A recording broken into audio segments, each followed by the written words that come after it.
Nagpapakasasa ako sa pagkain sa isang eskwelahan ng mayayaman. Pinagtatawanan ako ng mga kaklase ko, tinatawag akong matabang baboy. Tumatango lang ako at ngumingiting parang tanga. Kasi tama naman ang sinasabi nila. Ang tatay ko talaga ang modelong magbababoy sa aming baryo. Hanggang isang araw, yung lalaking may pinakamataas na marka, hindi sinasadyang napasubsob sa pinggan ng pagkain ko. Jiangshu, wala ka na bang pambili ng pagkain? Hahaha, tinaas ni Jiangshu ang mukha niya. Tiningnan niya kaming lahat ng may madilim na ekspresyon. Bigla, may lumitaw na mga comment sa harap ng mata ko, lagot kayo. Magiging ganap ng kontrabida ang bida. Pagkalipas ng 10 taon mula ngayon, kapag siya na ang nasa tuktok ng kapangyarihan, papatayin niya ang lahat ng taong naririto ngayon. Sa sobrang takot, napasinok ako. Ano ba yan, hindi na nga ako makakain. Papatayin pa niya ako. Pasuray-suray na lumabas si Jiangshu. Naawa ang mga comment.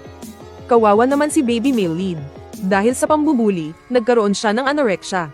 Nagdusi siya sa kalahati ng kanyang buhay. Buti na lang at nakilala niya ang bida na babae. Siya ang nagpagaling sa sakit niya. At nakuha ang puso niya. Kahit na sinaktan siya ng bida na babae sa huli, hindi niya pa rin ito iniwan. Agad kong nakuha ang mahalagang impormasyon.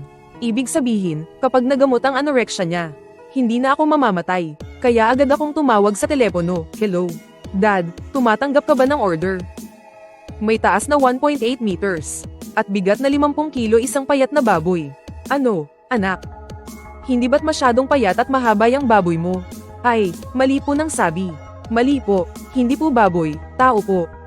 Isang mahirap na estudyante dito sa eskwelahan namin. Sa sobrang payat, kitang-kita na ang mga tadyang niya. Tadyang, nako, masarap yan. Masarap gawing sabaw o adobo. Dad, mali po ang dinig nyo, mali po. Ang ingay naman dito. Hindi naman tayo mag-aalaga ng baboy ah. Kaklase ang aalagaan, di ba?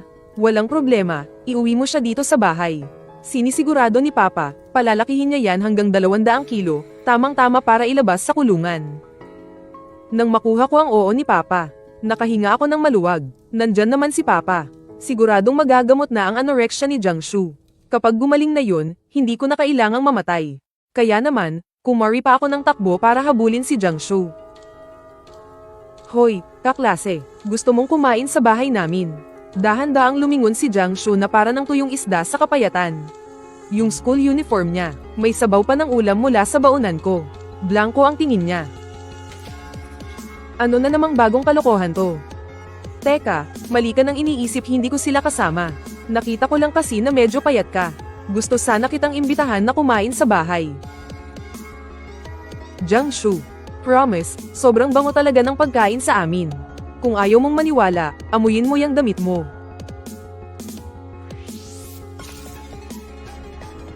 Ang bango diba? Ang kinain ko kasi ngayon, inihaw na isaw. Yung sausawan, si Papa mismo ang gumawa. Pero hindi pala talaga inihaw na isaw. Maskara ng baboy pala. Ay, hindi rin pala maskara. Sabaw ng laman loob ng baboy. Sa pagkakataong to, hindi na samukha si Jiangshu. Dahil tuluyan na siyang hinimitay. May lumitaw na comment sa harap ko, Susmar Yosef. Itong supporting female character, tinatrato yung male lead na parang hapon ah. Sa unang tingin, humihinga pa naman ang male lead. Pero sa totoo lang, malapit na siyang malagutan ng hininga.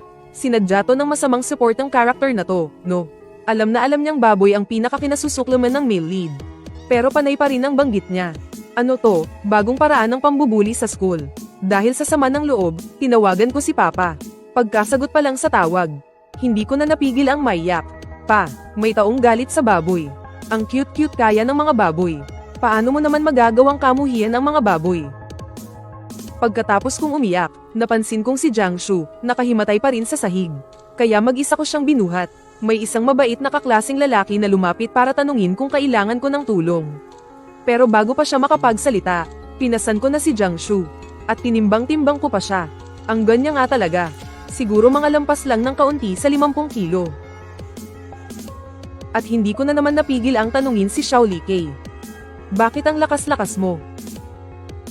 Sanay na kasi akong magpasan ng mga bik noong bata pa ako. Dinala ko si Jiangshu sa klinik ng eskwelahan. Pinakiusapan ko ang doktor na bihisan siya ng malinis na damit. Ang anumang bayarin, isama na lang sa bill ko. Ito talaga ang hindi maganda sa mga eskwelahan ng mayayaman. Lahat ng bagay kailangang bayaran. Buti na lang mayroon akong 12 black card ng tatay ko. Ang estudyanteng ito ay may matinding malnutrisyon. Kung magpapatuloy ito, baka hindi maging maganda ang kalagayan niya. HMM. Kung ganun, gawan nyo na lang siya ng medical certificate. Iuuwi ko siya para gamutin at alagaan. Huwag. Nasa delikadong kondisyon na ngayon si Jiangshu. Ganito na lang, sumama ka muna sa bahay ko, sagot ko na ang pagkain mo, tuturuan kita, at may sahod ka pa.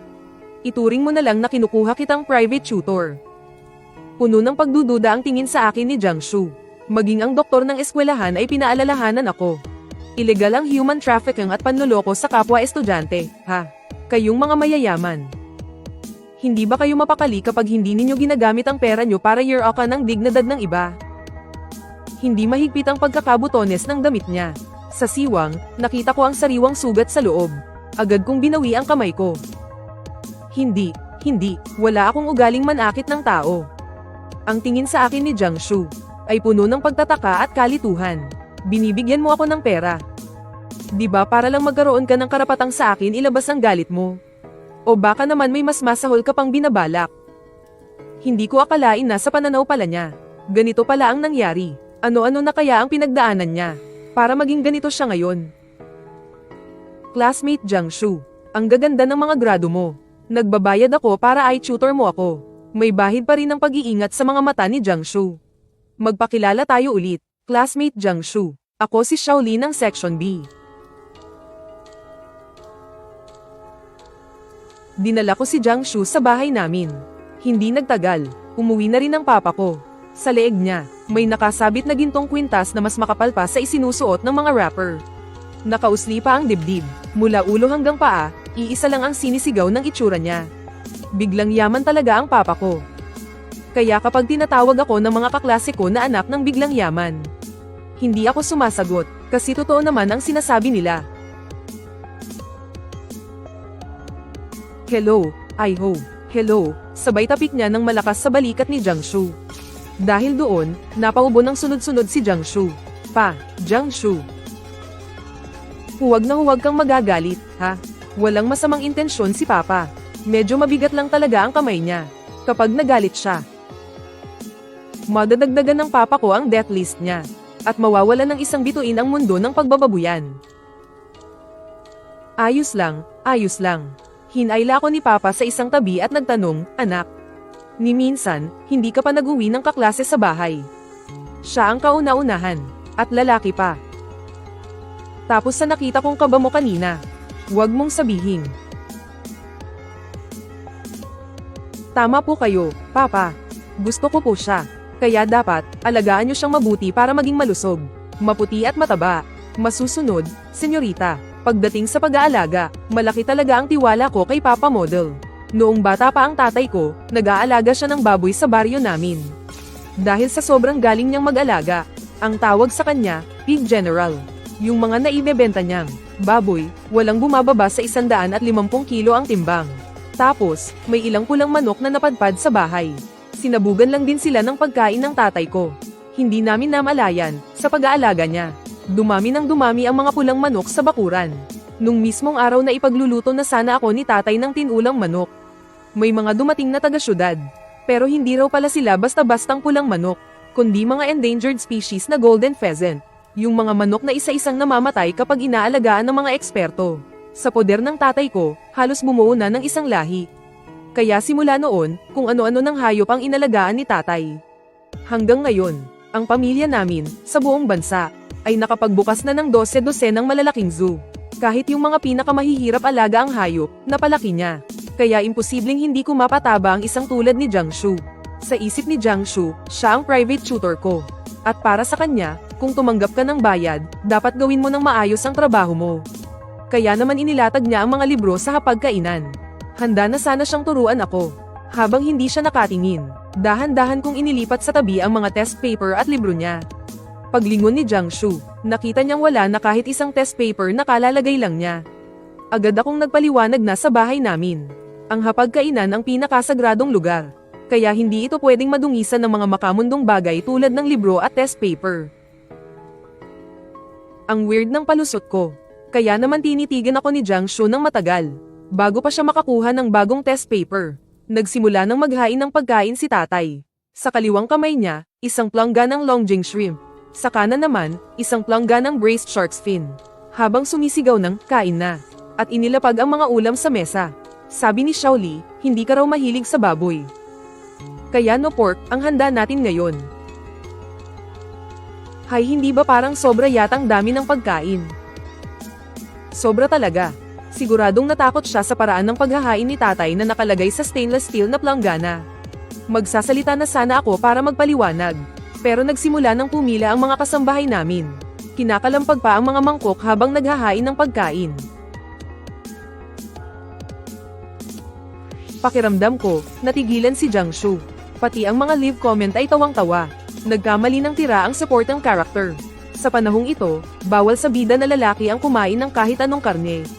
Pero naghanda pa ako ng isang lamesang puro karne para sa kanya.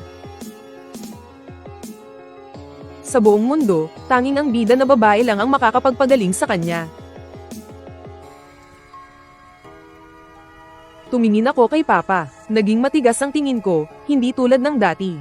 Pa, palitan ng ulam. Makalipas ang 10 minuto, naging kulay berde ang buong hapagkainan. May ilang putahe pa na parang kakakuha lang mula sa lupa. Inabot ko ang chopsticks kay Jiang Shu gamit ang 2 kamay. Sabay ngiti na parang siguradong panalo na. Hoy, classmate Jiang Shu, pumili ka na ng gusto mong kainin. Nang araw na iyon, halos hindi kumain si Jiang Shu. Habang kami ni Papa, napuno ng damo ang mga tiyan namin. Totoo ba yung sinabi mo kanina? Alin doon?